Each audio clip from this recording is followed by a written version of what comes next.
Hello everyone, and welcome back to my channel, where everything you're about to hear and see has been done in one take. I'm your host, the One Take Man.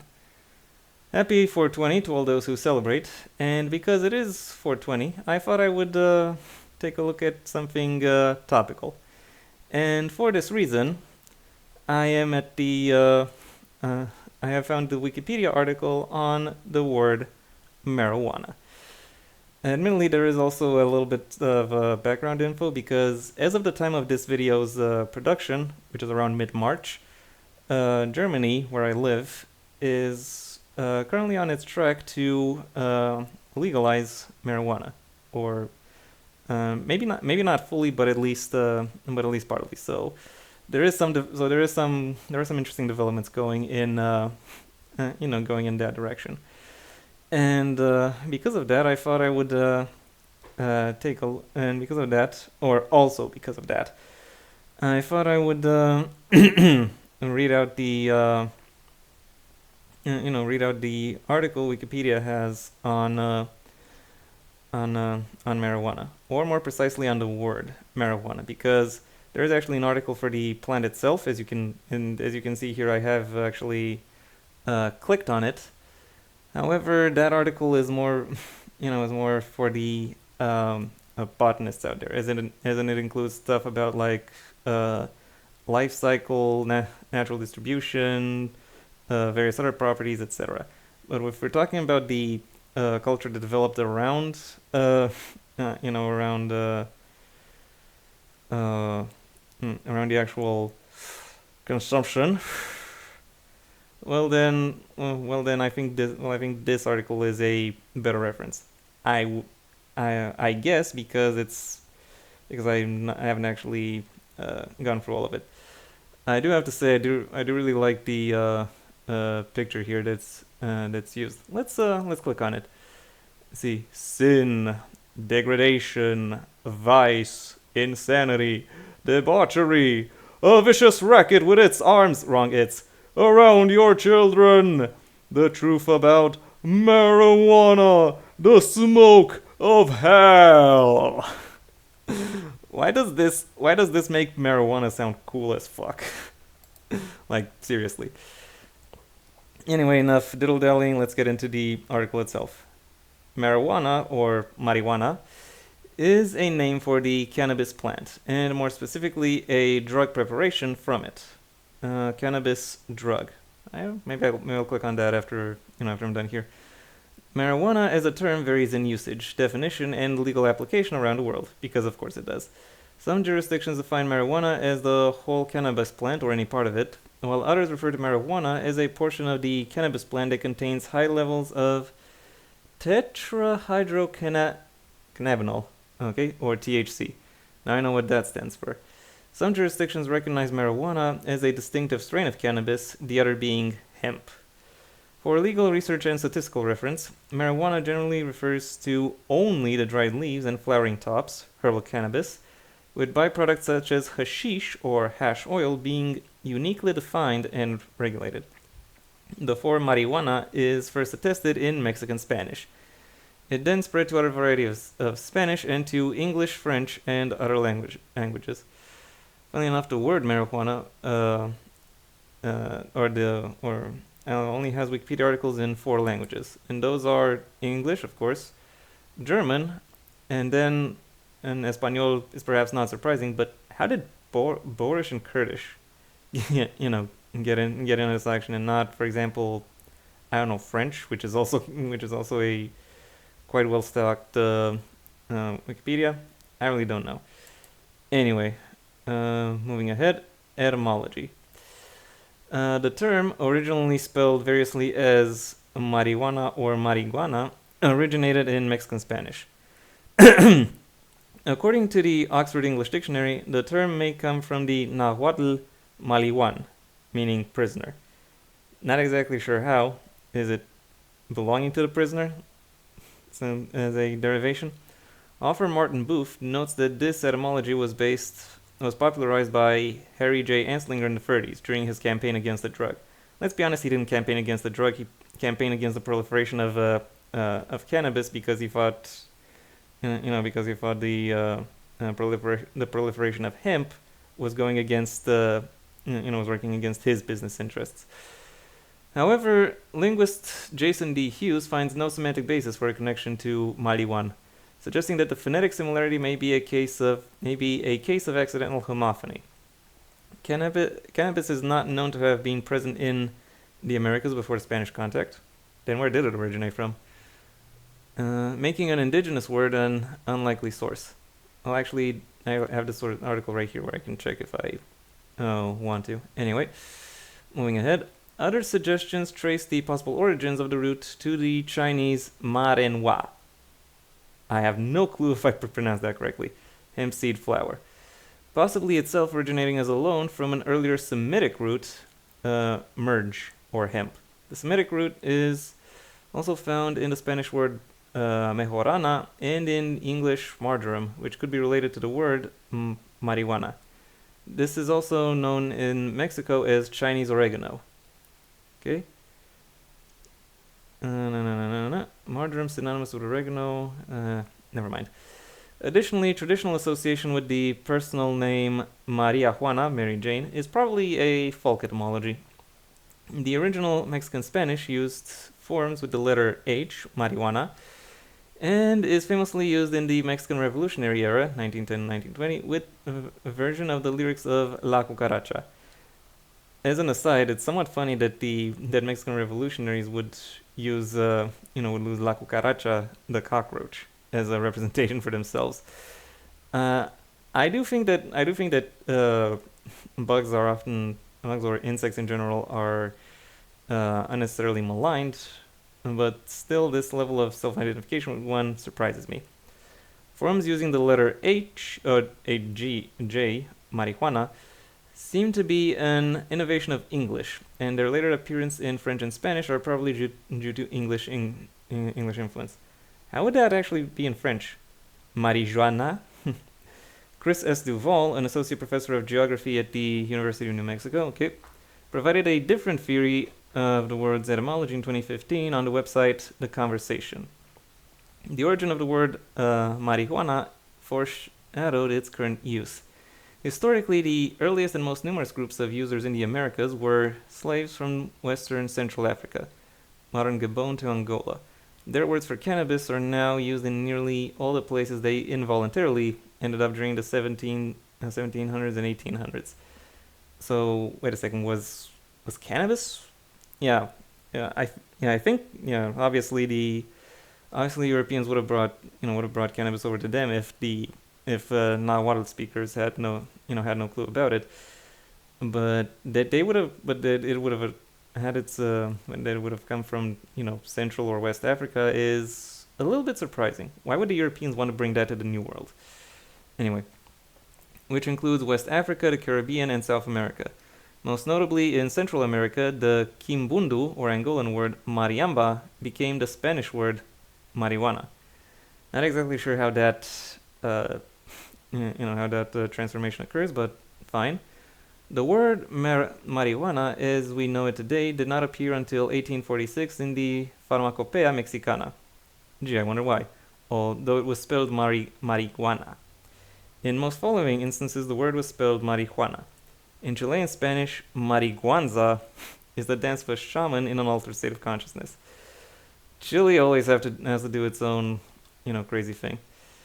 Let's see what we got. English use. Early use of the term marijuana. The word entered English usage in the late 19th century. According to the Oxford English Dictionary, the first known appearance of a form of the word in English is in Hubert Howe's Bancroft's 1873, The Native Races of the Pacific States of North America. Okay. Other early variants include marihuana, marihuana, first recorded in 1905, marihuano in 1912, and marijuana in 1914. Okay. How did they actually know that this is the same thing that's being discussed? Anyway, according to the second edition of Webster's New International Dictionary, the word originally denoted a wild species of South American tobacco. Nicotiana glauca. Is that Is that really the case? Okay, well, it does address the thing I was talking about. The use of marijuana in American English increased dramatically in the 1930s. Yeah, no shit. Jazz culture started popping up. Maybe that's why. When it was preferred as a foreign sounding name to stigmatize it during debates on the drug's use. Yeah. The word was codified into law and became part of common American English with the passing of the Marijuana Tax Act of 1937. And, yeah, of course, in exploitation movies and stuff like that. Contemporary culture, pop culture, and counterculture use, i.e., the thing I'm visiting this article for. From the portrayal in the media of marijuana use by the hippie subculture in the 1960s, the word became associated with revolutionary youth. High Times magazine, which advocated legalization and openly celebrated the drug and its use, was founded in 1974. A stoner comedy genre emerged, as exemplified by the comedy duo Cheech and Chong that began in 1971 and were featured in their first mainstream film in 1978 with Up in Smoke. In 1975, reggae artist Peter Tosh defended the use of the drug in the song Legalize It, referring to it by several different names in the song. Okay. Let's be honest though, Bob Marley, if we are to talk about reggae musicians and their influence on destigmatizing marijuana, Bob Marley very much holds a monopoly in that field. Formal usage. Many legal references prefer the term cannabis, for instance in the Single Convention on Narcotic Drugs. However, many laws and regulations often use the term marijuana or marijuana, for instance the Controlled Substances Act in the United States. Some cannabis reform organizations, such as the National Organization for the Reform of Marijuana Laws and Marijuana Policy Project, alongside political organizations like Help End Marijuana Prohibition Party of Australia and the Marijuana Party of Canada, also use this term. And also we got cannabis etymology, listenings for cannabis, and there's an entire cannabis portal. Shall we dive into the cannabis portal? You know what? Why not? Okay. Cannabis sativa. Cannabis is a genus of flowering plants in the family Cannabaceae. The number of species within the genus is disputed. Three species may be recognized: Cannabis sativa, Cannabis indica, and Cannabis ruderalis. Alternatively, C. ruderalis may be included with C. sativa. All three may be treated as subspecies of C. sativa, or C. sativa may be accepted as a single undivided species. Tricky. The genus is widely accepted as being indigenous to and originating from Asia. Asia is fucking huge, so you'll have to be a little bit more specific. The plant is also known as hemp, although this term is often used to refer only to varieties of cannabis cultivated for non-drug use. Cannabis has long been used for hemp fiber, hemp seeds, and their oils, hemp leaves for use as vegetables in its juice, medicinal purposes, and as a recreational drug. Let's see. Cannabis drug. I think I'll go on this one later once I'm done here. Industrial hemp products are made from cannabis plants selected to produce an abundance of fiber. Various cannabis strains have been bred, often selectively, to produce high or low levels of THC. I'm not going to read the whole thing. Cannabinoid, and the plant's principal psychoactive constituents.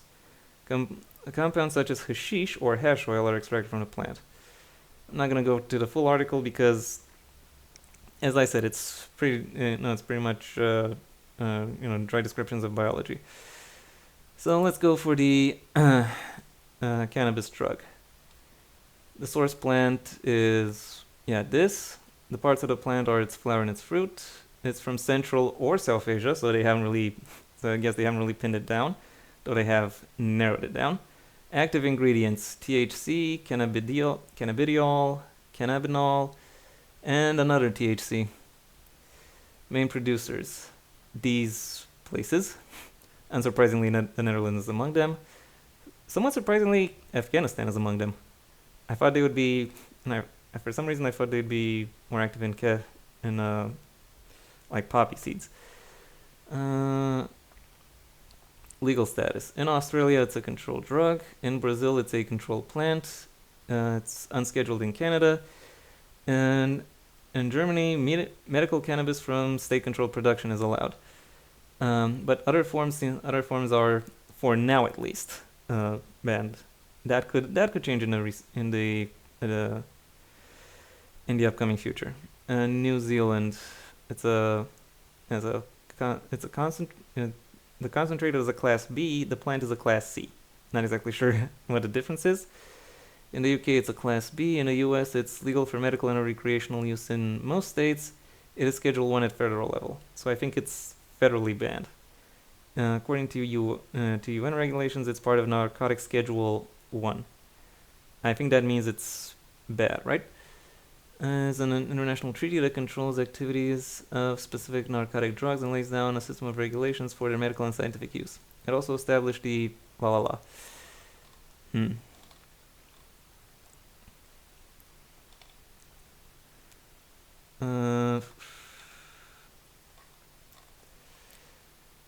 let's read this header and I'll go through the rest of the article. Maybe find something. I don't know. Maybe find something interesting. Cannabis, also known as marijuana or weed, among other names, is a psychoactive drug from the cannabis plant.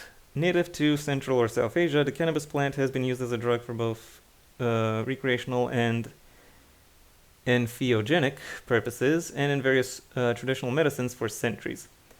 Tetrahydrocannabinol, THC, is the main psychoactive component of cannabis, which is one of the 483 known compounds in the plant. Loaded, including at least 65 other cannabinoids such as cannabidiol or CBD. Cannabis can be used by smoking, vaporizing, within food, or as an extract. Cannabis has various mental and physical effects, which include euphoria, altered states of mind and sense of time, difficulty concentrating, impaired short-term memory, impaired body movement, balance and fine psychomotor control, relaxation, and an increase in appetite. Yeah, all of them are known. Onset of effects is felt within minutes when smoked, but may take up to 90 minutes when eaten, as orally consumed drugs must be metabolized. The effect lasts for 2 to 6 hours depending on the amount used. At high doses, mental effects can include anxiety, delusions, including ideas of reference, hallucinations, panic, paranoia, and psychosis. Okay, there is a strong relation between cannabis use and the risk of psychosis, though the direction of causality is debated. For some reason, I don't think cannabis makes you, really makes you psychotic. Like you're perfectly neurotypical, and then you, I don't know, smoke a cannabis cigar once, and then you delve into psychosis. That's not exactly how I think the brain works. Like unless you're some really specific edge case, it really makes no difference. Okay, physical effects include increased heart rate, difficulty breathing, nausea, all of that really, and behavioral problems in children whose mothers used cannabis during pregnancy. Okay, how many of these effects are on children under these conditions? Short-term side effects may also include dry mouth and red eyes. Oh, so scary. Long-term adverse effects may include addiction, decreased mental ability in those who started regular use as adolescents, chronic coughing, susceptibility to respiratory infections, and cannabinoid hyperemesis syndrome. Is that some kind of allergic reaction? Let's see. Current nausea, vomiting, cramping, concept of prolonged. Maybe temporarily relieved by taking a hot shower or bath. Okay, so I think it's basically withdrawal, but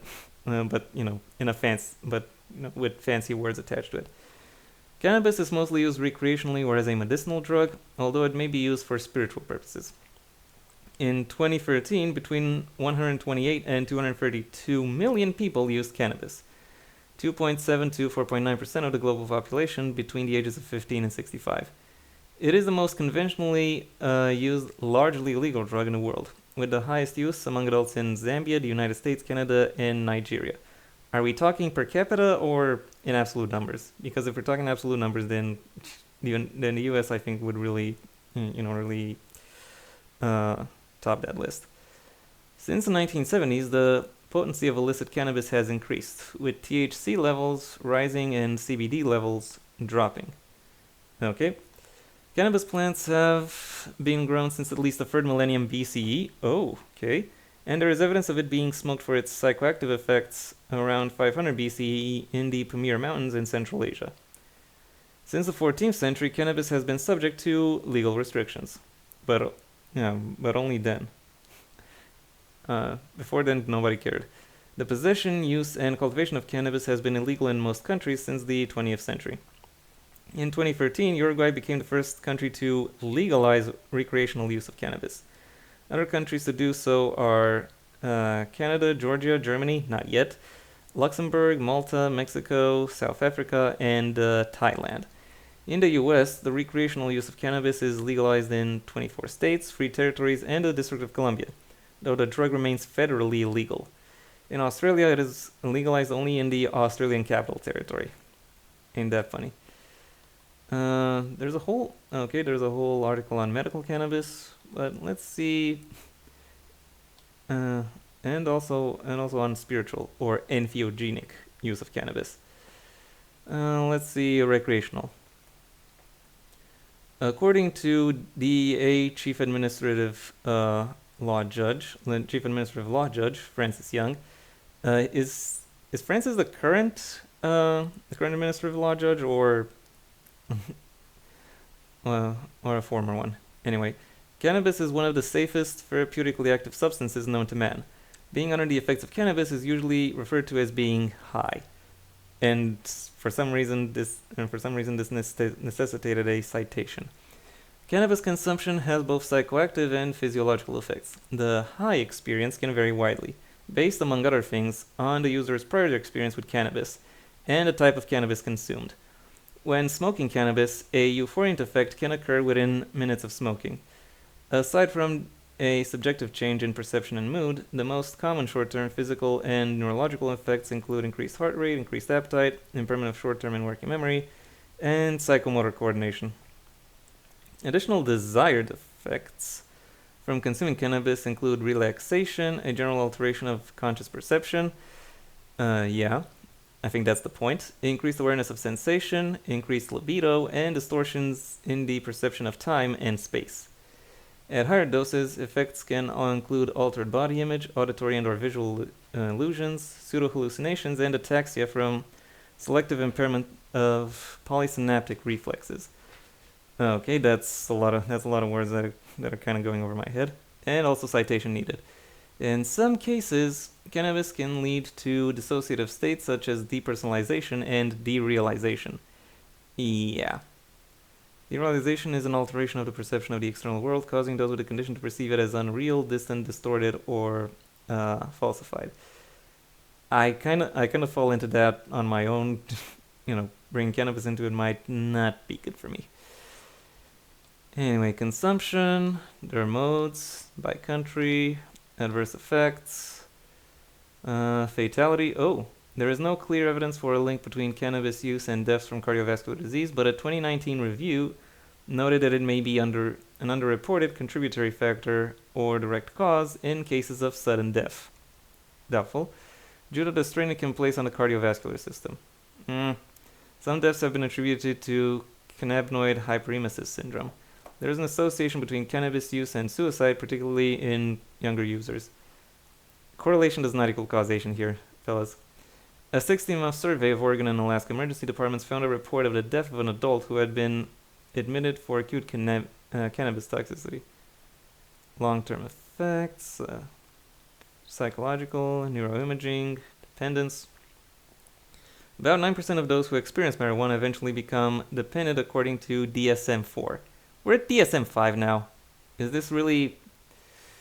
Is this really still a thing? A 2013 review estimates daily use is associated with a 10 to 20% rate of dependence. The highest risk of cannabis dependence is found in those with a history of poor academic achievement, deviant behavior in childhood and adolescence. Yeah, obviously, rebelliousness, poor parental relationships, or a parental history of drug and alcohol problems. So, yeah, typical. People who get who get an edge are looking to take it off. Not surprising. Of daily users, about 50% experience withdrawal upon cessation of use. That's Okay, let's go with it. Characterized by sleep problems, irritability, dysphoria, and craving.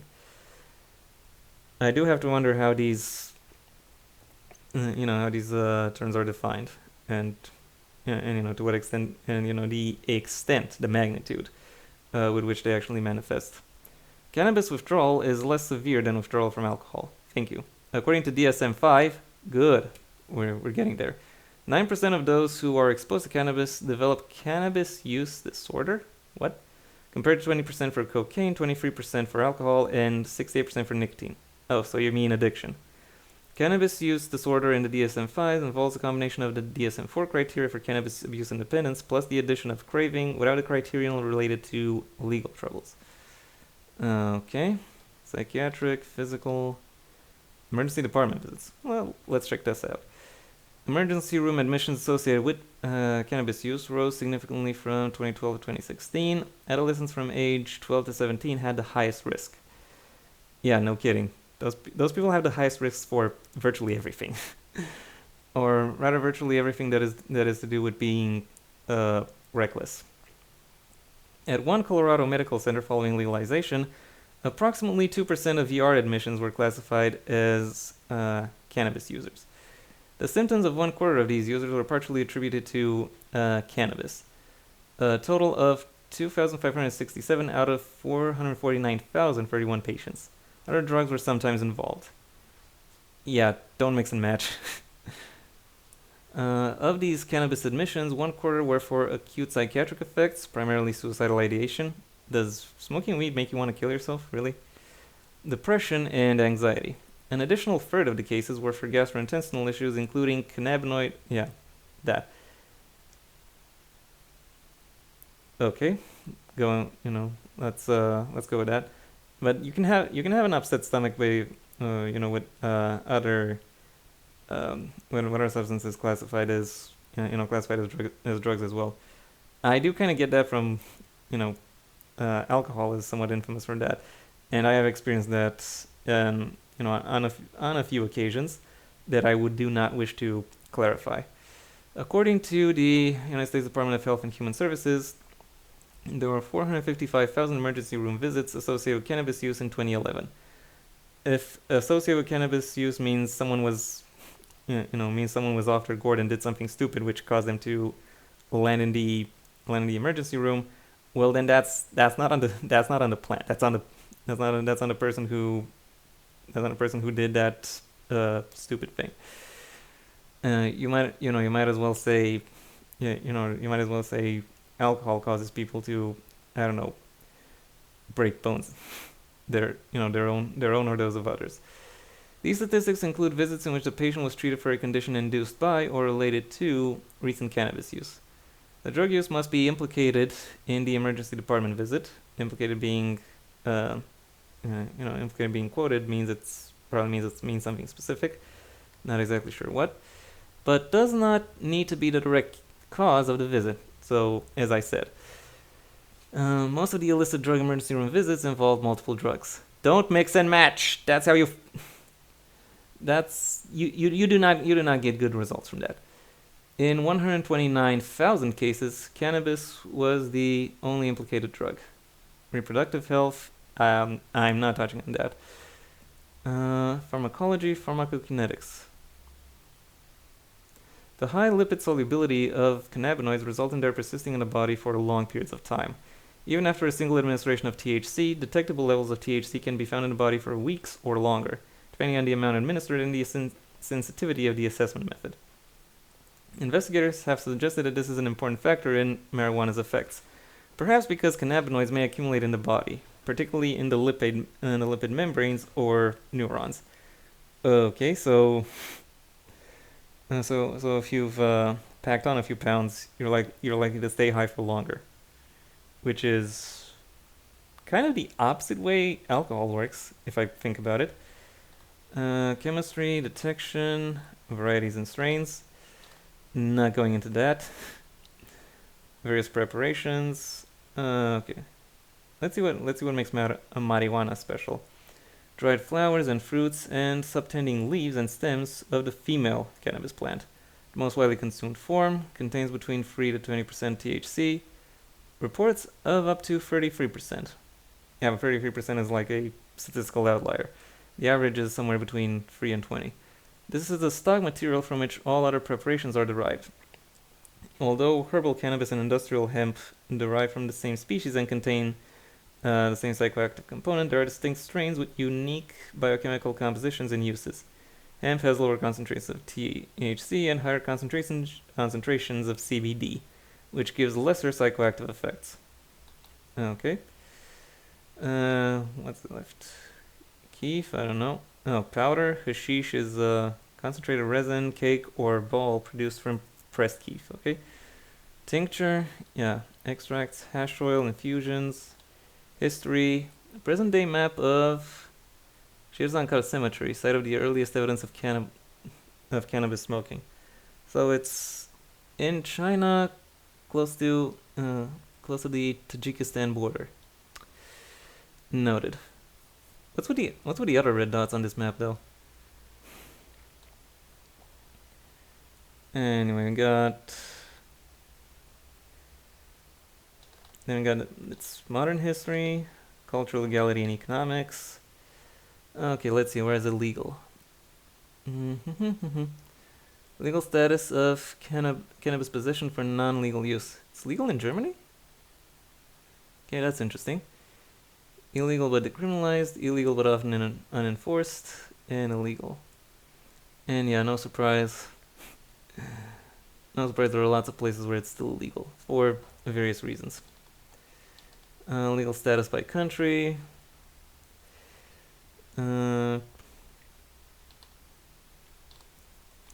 Cannabis is a gateway drug. Oh yeah, that's the main, and that's the main anti-marijuana argument. And